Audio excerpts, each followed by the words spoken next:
I know this is a very late August wrap up, but I really wanted to make it because some people might not have watched my previous videos. You might want just a nice wrap up video. So I decided to make this one and I hope you enjoy it. First book I read in August was Five Broken Blades. I talked about this one so many times now because I was just raving and raving about it.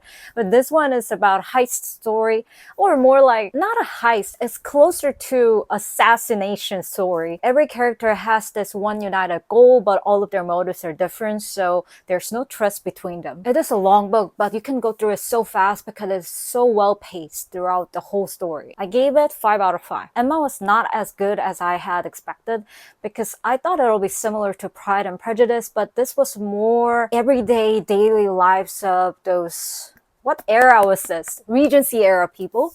So it was more mundane, and the protagonist, Emma, is way more annoying than Elizabeth in Pride and Prejudice. She is so arrogant, she thinks everything that she thinks is justifiable and right. She cannot be wrong, but there is a huge character development, so I think that's the whole point of this book. But it was still not my cup of tea, so I gave 3 out of 5. And then I read Lies and Weddings by Kwan, who has also written Crazy Rich Asian series. He knows that everyone went crazy in that wedding scene in Crazy Rich Asian movie, so he just slammed down and went ham with wedding scenes in this book. The whole book is set around these 4 or 5 different weddings, so each of those weddings are so extravagant and beautiful, and I bet if this novel turns into a movie, it'll be just spectacle to just watch those wedding scenes by themselves. He definitely knew that that wedding scene sold out so well in that movie. While this book is very light and fun to read, it also talks about very heavy themes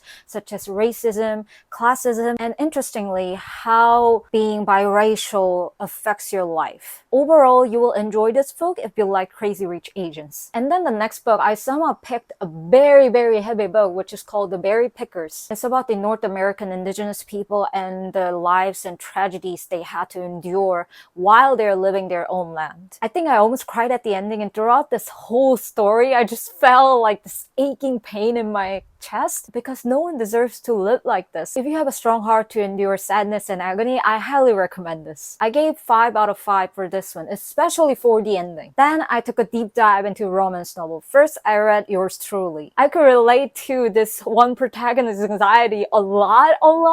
I felt like I was reading my own diary.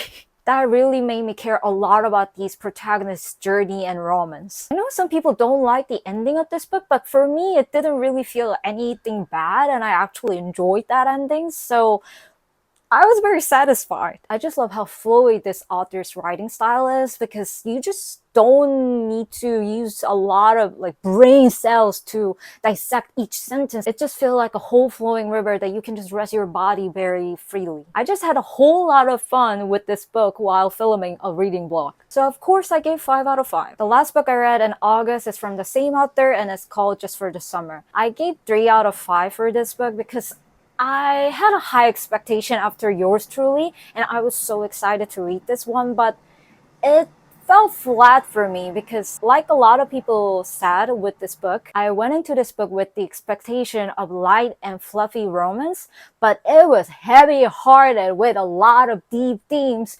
with parental issues and traumas, and it was like a whole psychotherapy book. It was well written and it was a pleasure to read, but it was not what I expected. Both of these characters have traumas and they first start on a very rough patch because of some misunderstandings, but they mesh with each other very well and they start to fall in love, of course, because this is a romance novel. Although I really appreciated the whole themes and messages in this book, like I said previously, it was not what I expected and I didn't get what I wanted, but that doesn't mean this book is bad. If you like that kind of parental issues and traumas, I think it is a very good book to read. So that was the 7 books I read in August. I hope you enjoyed this video. If you like this one, click the thumbs up button and subscribe to my channel so you don't miss out any recommendations or reviews from me. See you next time. Bye!